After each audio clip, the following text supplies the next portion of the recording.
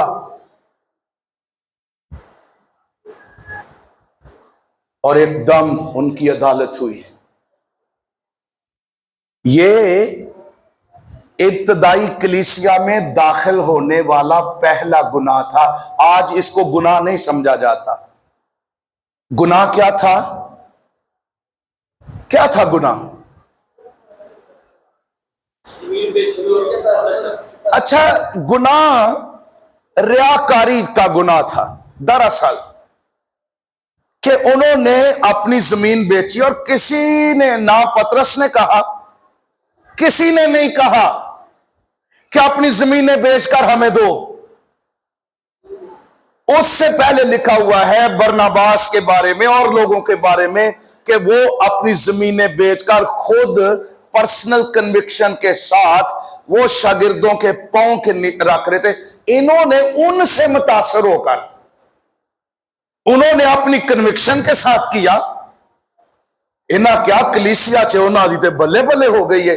اور انہوں نے ان سے متاثر ہو کر خود فیصلہ کیا کہ اپنی زمین بیچ دی اور کچھ پیسے رکھ لیے اور کہا سارے پیسے یہی. ریاکاری تھی، جھوٹ تھا. لیکن یاد رکھیے ایکشن بڑا سیریس تھا. مجھے کسی نے کہا ایک دن، کیونکہ میں اعمال کی کتاب پڑھاتا بھی ہوں، کہ پادری صاحب اب انہوں نے تو اپنی جائیداد بیچی تھی، اب تو چرچ کی جائیدادیں بیچ بیچ کر لوگ اپنے گھروں میں لے جا رہے ہیں، اب خدا کہاں ہے؟ تو میں نے کہا یہ چونکہ پہلا گناہ تھا، چرچ کے اندر داخل ہوا، خدا نے ایک معیار سیٹ کیا.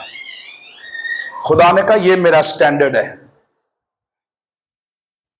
اب اگر پہلی بات تو میں نے کہا اگر خدا اسی طرح ہون ایکشن لوے تے چرچ ہی خالی ہو جائے، پھر جنازے پڑھاؤتے رہے ایماندار پادری. سچ بات کہہ رہا ہوں. اگر خدا ایسا ایکشن نہیں لے رہا، عدالت نہیں کر رہا، اس نے عدالت کا ایک دن مقرر کر دیا ہے، وہ ہوگی. لیکن چونکہ وہ اپنے فضل سے اس کو لمبا کرتا جا رہا ہے، لوگوں کو ٹائم دے رہا ہے کہ وہ سمجھیں کہ وہ غیور خدا ہے، وہ پاک خدا ہے، وہ بدی کے ساتھ کمپرومائز نہیں کرتا ہے. اس لیے اس کے پاک روح کے بارے میں، خدا کے بارے میں اپنی نیت، ارادے، اپنے آپ کو درست کریں. تو پاک روح جو ہے وہ خدا ہے. اب دوسری بات جو یسوع مسیح نے کہی پاک روح کے بارے میں، یسوع مسیح نے کہا پاک روح مددگار ہے. پاک روح کون ہے؟ مددگار، ہیلپر. اور یسوع مسیح نے کہا دوسرا مددگار. یہ وہ چیپٹر تھا 14واں باب یوحنا کی انجیل کا، جب یسوع مسیح نے اپنے جانے کی باتیں کی تو شاگرد گھبرا گئے. وہ کہنے لگے خداوند تو کہاں جاتا ہے؟ ہمیں کیوں چھوڑ کر جا رہا ہے؟ ہم کیا تیرے بغیر کریں گے؟ یسوع مسیح نے کہا تمہارا دل نہ گھبرائے. پہلی بات ان کو انکرج کیا. پھر دوسری بات یسوع مسیح نے کہا میں جاتا ہوں اور میں باپ سے درخواست کروں گا، وہ تمہیں دوسرا مددگار بخشے گا. پہلا مددگار یسوع ہے جو بدن میں تھا، ان کے ساتھ رہتا تھا اور وہ یسوع کے ساتھ رہتے تھے، اور وہ یسوع کو بطور مددگار سمجھتے تھے کہ جب یہ کشتی میں ہمارے ساتھ ہوتا ہے، طوفان آتا ہے، یہ طوفان تھما دیتا ہے. جب ہمیں بھوک لگتی ہے، یہ جب پیسوں کی ضرورت پڑتی ہے، وہ کہتا ہے فلاں مچھلی پکڑو اور اس کو کاٹو اور اس میں تمہیں پیسے ملیں گے. جب جال خالی ہوتے ہیں، وہ کہتا ہے یہاں جال ڈالو، اور وہ ہماری مدد کرتا ہے، وہ مددگار ہے۔ شاگرد ایسے یسوع کے ساتھ رہنا پسند کرتے تھے، وہ ان کا مددگار تھا، ان کے ساتھ تھا، ان کو حوصلہ دیتا تھا، ان کے لیے جنگیں لڑتا تھا، ان کو انکریج کرتا تھا، ان کو پروٹیکٹ کرتا تھا، اور شاگرد یسوع سے الگ نہیں ہونا چاہتے تھے۔ بلکہ یسوع مسیح نے ان کو یہ بھی احساس دلایا، ایک دن وہ کشتی میں نہیں تھا، یسوع مسیح نے کہا، چونکہ یسوع اس وقت باڈی میں تھا اور وہ لمیٹڈ تھا، وہ ایک جگہ ہوتا تھا دوسری جگہ نہیں، باڈی میں بطور خدا وہ ہر جگہ پر ہے، ایک دن کشتی میں نہیں تھا، شاگرد گھبرا گئے، وہ یسوع سے الگ نہیں ہونا چاہتے تھے۔ یسوع نے یہاں پر کہا، میں تو تمہارے ساتھ رہتا ہوں، لیکن دوسرا مددگار، ارے وہ اب تک تمہارے اندر رہے گا، تمہارے ساتھ رہے گا، دوسرا مددگار، میرا جانا تمہارے فائدے کے لیے ہے، کیونکہ میں باپ سے درخواست کروں گا اور وہ تمہیں مددگار بخشے گا۔ بالکل، اچھا، یہ جو لفظ دوسرا ہے یہ بھی بڑا اہم ہے۔ یونانی زبان میں دو طرح کے لفظ ہیں دوسرے کے لیے، ایک ہے ہیتھروس، یعنی جیسے یہ گھڑی ہے اس طرح ایک اور گھڑی شاید آپ کے پاس ہو، وہ کسی اور سٹائل کی، اور مٹیریل اور کمپنی، اس کو کہتے دوسری گھڑی یا دوسرا۔ ایک لفظ ہے الاس یونانی میں جو یسوع نے استعمال کیا، وہ ہے دوسرا لیکن سیم اسی طرح کا، دوسری گھڑی، same quality, same design, same company, same اسی مٹیریل کی۔ تو جب یسوع کہہ رہا تھا دوسرا مددگار، تو یسوع کہہ رہا تھا وہ مددگار بھی کوئی فرق اجنبی نہیں ہے، وہ سیم میری طرح کا ہے، جیسے میں تمہارے ساتھ ہوں، روح القدس تمہارے اندر ہوگا، وہ بالکل میری طرح ہی کا ہے، جیسے میں ہوں، میری طبیعت، میری نیچر، میری اتھارٹی، وہ بھی اسی طرح کا مددگار ہے، اور وہ تمہارے ساتھ ہوگا، وہ تمہاری مدد کرے گا۔ روح القدس کیوں ہمیں دیا گیا؟ مددگار کیوں دیا گیا؟ ہماری مدد کرنے کے لیے، کیونکہ خداوند جانتا تھا مدد کے بغیر، روح القدس کے بغیر یروشلم سے باہر نہ جاؤ، پاک روح کے بغیر تم اس دنیا میں قائم نہیں رہ سکتے، کامیاب نہیں ہو سکتے۔ اور یاد رکھیے گا رومیو 8:26 میں پالوس کیا کہتا ہے؟ اسی طرح روح بھی ہماری کمزوری میں کیا کرتا ہے؟ مدد کرتا ہے۔ جو مددگار ہے، اسی طرح روح بھی ہماری کمزوری میں، کس میں کیا کرتا ہے؟ اونچی بولیے۔ اسی طرح روح بھی ہماری کمزوری میں، پالوس کہہ رہا تھا میں بھی کمزور ہوں۔ اچھا، وہاں کس کمزوری کا ذکر کرتا ہے پالوس؟ وہاں کس کمزوری کا ذکر کر رہا ہے؟ کون سی کمزوری ہے جس کا وہ ذکر کر رہا ہے؟ آگے لکھا ہوا ہے وہ کمزوری یہ ہے، اسی طرح روح بھی ہماری کمزوری میں مدد کرتا ہے، کیونکہ جس طرح ہمیں دعا کرنی چاہیے ہم نہیں جانتے۔ یعنی ہماری کمزوری کیا ہے؟ جس طرح سے ہمیں دعا کرنی چاہیے ہم نہیں جانتے۔ یہ وہ مذہبی دعا نہیں ہے، اج کل تو کتاباں چ لکھیاں پڑھ کے بھی لوگ کر لیندے نے، سکھ کے بھی کر لیندے نے، ٹھیک ہے، سیکھنی چاہیے، لیکن جس پریئر کی پالوس بات کر رہا ہے پروفیٹک پریئر، شفاعتی دعا، ارے جس طور سے ہمیں دعا کرنی چاہیے ہم نہیں جانتے۔ روح آتا ہے ہماری کمزوری میں کہ I don't know how to pray، میں کس طرح دعا کروں، میں نہیں جانتا، میں اس سچویشن میں کیا دعا کروں، الفاظ نہیں، ڈائریکشن نہیں، کوئی پتہ نہیں، میں کیا مانگوں، میں کس طرح مانگوں، میں کیا دعا کروں۔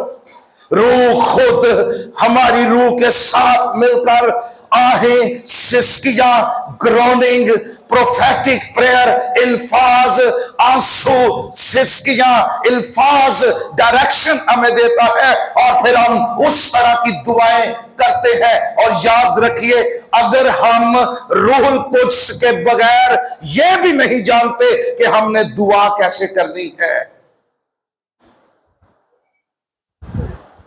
تو ذرا سوچئے،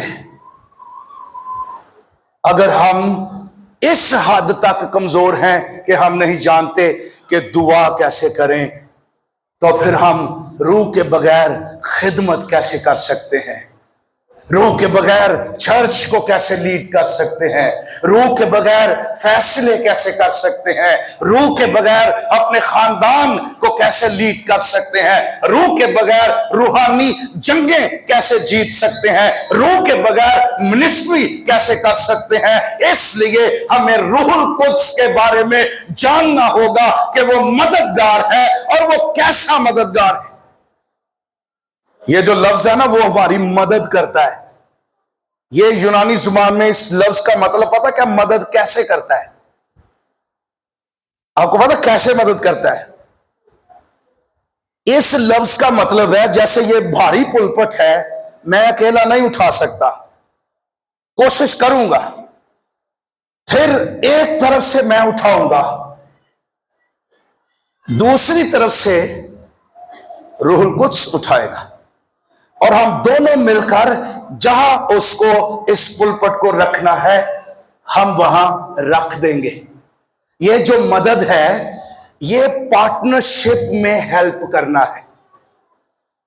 انج نہیں گا کہ اے پاک روح میں تجھے یسوع کے نام میں حکم دیتا ہوں یہ پلپٹ اٹھا کر وہاں رکھ دے، کہ آپ کچھ بھی نہیں کرنا۔ یہ ایسی مدد نہیں ہے، یہ پاک روح کی انسلٹ ہے۔ آپ پاک روح کو حکم نہیں دے سکتے۔ اور مجھے افسوس کئی میٹنگز میں لوگ اس طرح سے بیہیو کرتے ہیں، وہ پاک روح کو حکم دے رہے ہوتے ہیں۔ نو، یہ غلط ہے۔